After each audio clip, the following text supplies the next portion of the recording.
My name's Tom McMillen. I'm the chair of Northern Trust Pulmonary Fibrosis Support Group. Support group was set up by Pat Gorman, who's the specialist nurse at Antrim Area Hospital. It was set up also with the consultant there, Owen Murder. It was set up about 5-6 years ago, and it was to deal with people who obviously have this condition. Originally it was set up for people with only IPF, but 2 years ago it was decided that because of the number of people with pulmonary fibrosis in Northern Ireland that we would extend it to others.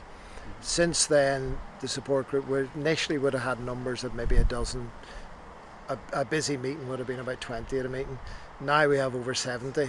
COVID's had its positives and its negatives. The positive is that we see one another more often on Zoom, because we would have only met every 6 weeks. Now we're meeting every fortnight.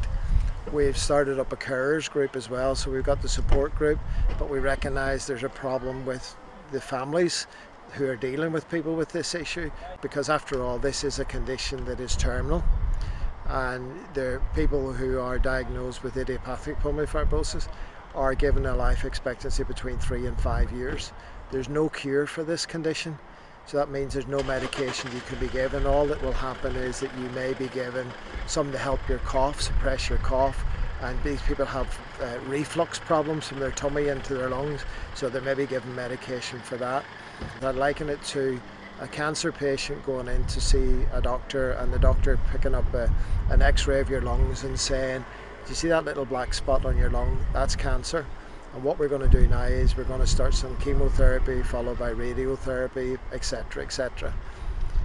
The same patient with pulmonary fibrosis going in and seeing a consultant about their pulmonary fibrosis, the x-ray would be put up and the consultant would look at it and he would go, "Do you see that black spot there on your lungs? That's fibrosis in your lungs." What we're going to have, we can't do anything about it at the moment. We can't give you any drugs or anything to help you. But if you go away and come back and see me when it's about the size of a tennis ball, then we'll start treating you. Because the way it is at the moment is that people with pulmonary fibrosis, idiopathic pulmonary fibrosis, they will not be given any. There is an antifibrotic drug that can be prescribed and is prescribed everywhere else in Europe and in North America, and that includes Southern Ireland. It's prescribed immediately on diagnosis. The UK governing body, which is called NICE, that advises the government on drug distribution, etc. They have made a decision that within the UK, all the 4 nations of the UK, that this drug will not be given to people unless their lung capacity drops to 80%. There's also another rule that if your lung capacity drops more than 10% in 12 months, they'll take it off you. And once it gets to 50%, they also will take it off you. Now, it's absolutely inhumane, because this drug has been proven to extend these people who have an incurable disease.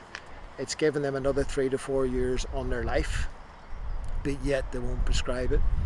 NICE made a decision after a lot of lobbying, and that was ourselves here in Northern Ireland. We lobbied every one of our MLAs, our health ministers, Scottish colleagues done it with the Scottish MPs, Welsh Assembly, MPs in England, Matt Hancock, health ministers. They were all lobbied about the fact that this drug was not being given out. They've now decided they're going to evaluate the drug. That evaluation now will take 50 weeks. That is what they've got 2 tracks they can take for evaluation, a slow and a fast track. They're taking the slow track for this. That's 50 weeks. The 50 weeks are up. Then if they do decide the evaluation, yes, we'll allow it to be prescribed, the antifibrotics, then it would mean 3 months lead-in time for the NHS to then allow them to get the stock in, etc., to give it. So that's going to be October, November 2022, if it was starting from the 28th of May. So that means that in that time, here in Northern Ireland and everywhere else in the UK, people are going to be dying that are not given the antifibrotic drugs. You've seen people here today, and all of these people you've seen here today, there's some of them that are on the antifibrotic, and that's keeping them alive. You go and see the consultant, and the consultant says, "Come back and see me," because there's nothing I can do. I can't give you the drugs. because the rules don't allow me. I know you can't walk up the stairs, I know you're crawling about struggling, I know you can't even bath yourself or put your socks on, but I can't give you anything. So go away. And a lot of people die before they get to that 80% and given the drugs. What Martin's doing is the help that he didn't get from the support group side, whether it's even just signposting people, helping people with benefits. What you mightn't realise is that this is the only terminal condition that people don't go straight on to benefits. So we have people in our support group in their mid-40s, all of a sudden diagnosed with this disease, being told, especially during COVID, that they can't go into their workplace, can't go near anyone, can't work, can't earn. And then they go to the benefits system and they've got to jump through hoops to get their benefits. The benefits system don't understand that these people are dying. And what Martin's doing is just incredible for us, because he's not just driving about with that lorry. He's handed me 40 quid there today, and people who see the lorry they see that, they go on our website, they make donations to the support group. And research is the only way, because there's no cure. Unless you know what's causing the problem, you can't do anything about it. And we need to pay researchers to do that, and that's what we do through Action for Pulmonary Fibrosis.